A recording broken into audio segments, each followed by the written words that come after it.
आज वज़ीर आज़म इमरान खान पेशावर पहुँचे हैं और आज उनसे हम बात कर रहे हैं। अच्छा, my honourable prime minister Imran Khan, मैं आपसे ये पूछना चाहता हूँ कि आपने भी धरना दिया था और आखिर पे मुज़ाकरात ही करने पड़े।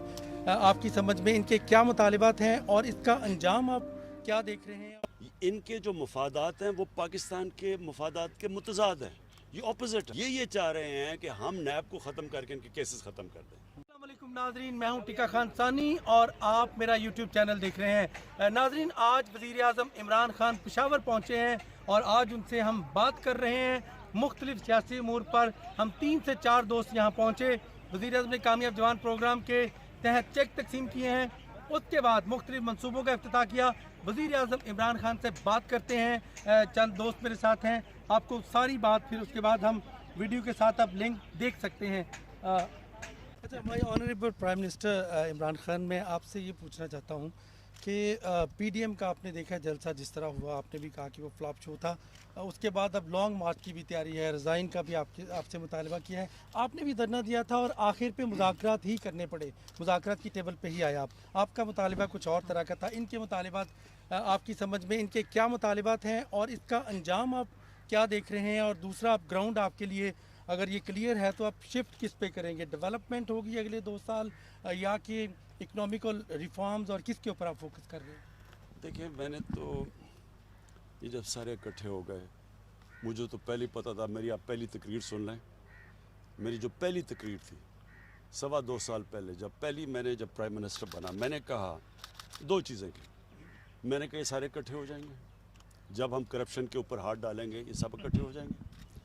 और मैंने कहा कि ये सारे कभी झूमरियत की बात करेंगे। वो मेरी तकरीर अवेलेबल है, वो कभी चलाएं लोगों के सामने। तो वही APDM डेमोक्रेटिक मूवमेंट बन गई, वो मैंने कहा था। और मैंने फिर ये कहा था कि इनके जो मफादात हैं वो पाकिस्तान के मफादात के मुतज़ाद हैं, ये ऑपोजिट है। ये जो चाह रहे हैं वो जब अगर हम वो कर दें, यानी कि इन चोरों को, इनकी हम चोरी, जो कि पहले बने हुए केसेस हैं, हमने केसेस नहीं बनाए, इन सब के केसेस पहले के बने हुए हैं। ये चाह रहे हैं कि हम नैब को ख़त्म करके इनके केसेस ख़त्म कर दें, ये चाह रहे हैं। अगर हम वो करते हैं तो सबसे पहला मेरा सवाल ये है कि ये पाकिस्तान की जेलों में जो लोग बैठे हुए हैं, इनका क्या कसूर है? फिर उनकी तो लाखों की चोरियां हैं, इनकी अरबों रुपए की चोरी, और मुल्क से बाहर ले गए पैसा। तो उन बेचारे लोगों को उनका फिर क्या कसूर है कि वो जेलों में गल सड़ रहे हैं? कई बेचारे जेलों में ही मर जाते हैं, उनकी तारीख ही नहीं लगती, तब तक मर जाते हैं। गरीब लोग हैं ना सिर्फ।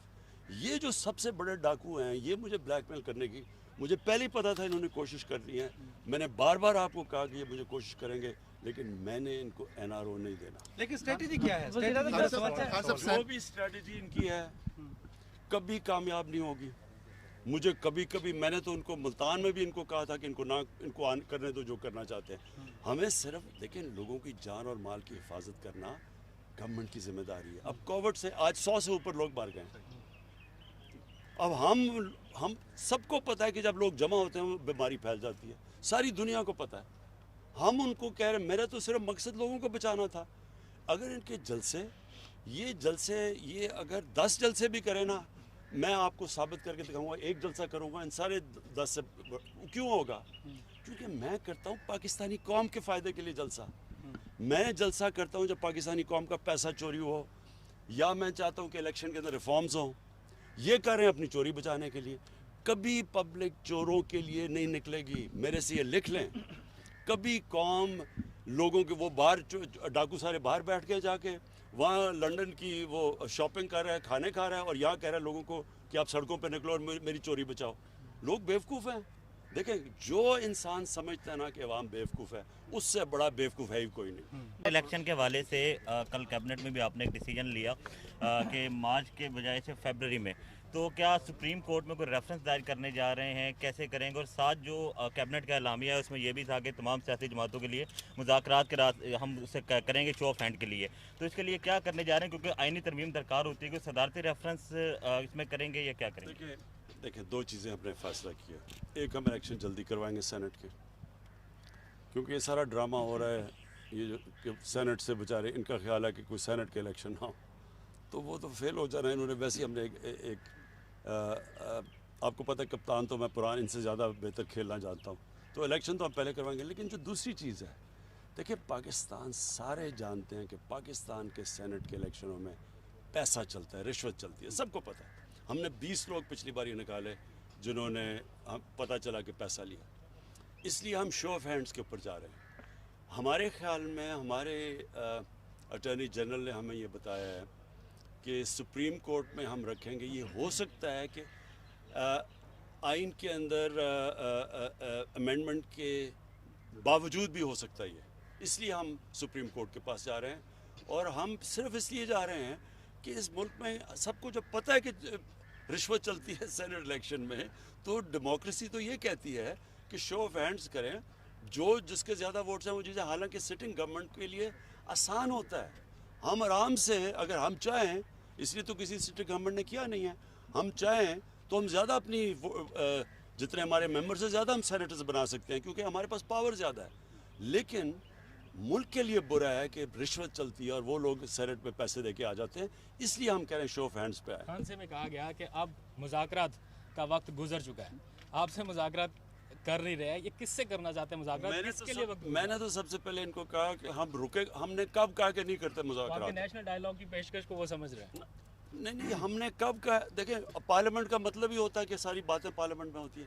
میں نے تو صرف ایک چیز کہی ہے کہ ساری باتیں کر لیں، میرے سے این آر او نہ مانگیں. اور پھر یہ اوپر سے منافقت کرتے ہیں کہ جی ہم نے مانگا کب نہیں. ہمیں انہوں نے اتنی بڑا پیج دے دیا کہ جی نیب کے اندر 34 ترمیم کریں، 38 میں سے 34 ترمیم کریں، مطلب کہ نیب کو دفن کر دیں، اور کہتے ہیں این آر او نہیں مانگا. کوئی درمیانی راستہ؟ لانگ مارچ سے کس حد تک خطرہ ہے؟ آپ کا کنٹینر بہت زیادہ مشہور تھا، کیا اپوزیشن کو کنٹینر دیں گے یا لانگ مارچ کو روکا جائے گا؟ آپ نے دیکھ ہی لیا ہوگا کہ مجھے ان سے کتنا خطرہ ہے، کیونکہ جو میں کتنا ریلیکس کر رہا تھا جب یہ وہ جلسہ کر رہے تھے. اچھا پرائم منسٹر، یہ بتائیں کہ خیبر پختونخوا میں آپ کی گورنمنٹ پچھلا دور بھی تھا، آج ہم نے دورہ کیا اسپتالوں کا، ہم نے دیکھا کہ پرائیویٹ اسپتالوں میں ہیلتھ کارڈ سے لوگوں کا فری علاج ہو رہا ہے. تو اب آپ کا کیا پلان ہے کہ یہ جو ہیلتھ کارڈ ہے اور اسپیشلی ایجوکیشن اور ہیلتھ آپ کی ظاہر پرائورٹی بھی ہے، تو اس میں فیوچر کا کیا آپ کے پلانز ہیں سر؟ دیکھیں ہیلتھ کارڈ کے دو میں آپ کو فائدے بتاؤں. سب سے پہلے تو ایک غریب گھرانے کے اندر جب بیماری آتی ہے نا، تو ساری دنیا کی ریسرچ یہ بتاتی ہے کہ وہ گھرانہ سارا ہی غربت کی لکیر سے نیچے چلا جاتا ہے. سفید پوش لوگ بھی ہوتے ہیں، ان کے گھر میں کئی دفعہ بیماری آتی ہے تو ان کے بھی حالات ایسے ہو جاتے ہیں کہ وہ مقروض ہو جاتے ہیں. تو یہ جو ہیلتھ کارڈ ہے، یعنی ہر گھرانے کو پختونخوا کے اندر اگلے 6 مہینے میں سارے جتنے بھی پختونخوا کے شہری ہیں ان کو 10 لاکھ روپے کی ہیلتھ انشورنس ملے گی. میرے خیال سب سے پہلے تو اس سے بڑی نعمت کوئی نہیں. اور وہ جانتے ہیں جن لوگوں کو کہ گھروں میں بیماریاں ہوتی ہیں اور پیسے نہیں ہوتے، تو ان کے لیے تو سب سے بڑی چیز. دوسری اس کی بڑی فائدہ کیا؟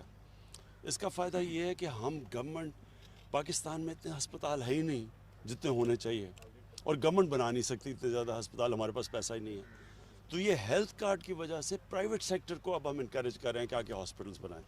تو پرائیویٹ سیکٹر کا مطلب یہ کہ اگر کوئی بھی ہسپتال بنانا چاہے ہم نے ان کی مدد کریں گے. سب سے پہلے کہ ان کو ہم زمین سستی دیں گے، کیونکہ زمینیں بہت مہنگی ہیں اب تو وہ بنا نہیں سکتے. نمبر 2، ساری بھی جو چیزیں وہ امپورٹ کریں گے باہر سے جو پاکستان میں نہیں بنتی، ہاسپٹل اکوپمنٹ، وہ ڈیوٹی فری ہوگی. اور نمبر 3، ہیلتھ کارڈ کی وجہ سے وہ کہیں بھی اب ہر کوئی ہسپتال جا سکتا ہے، پیسے دے سکتا ہے ہیلتھ کارڈ کی وجہ سے. اس کا مطلب جدھر چھوٹے چھوٹے شہروں میں ہاسپٹل نہیں ہوتے تھے پرائیویٹ ہاسپٹل، اب پرائیویٹ ہاسپٹلس کا جال پھیل جائے گا پاکستان میں. تو ہمارا ایک پورا ہیلتھ سسٹم کے اندر یہ انقلاب ہے.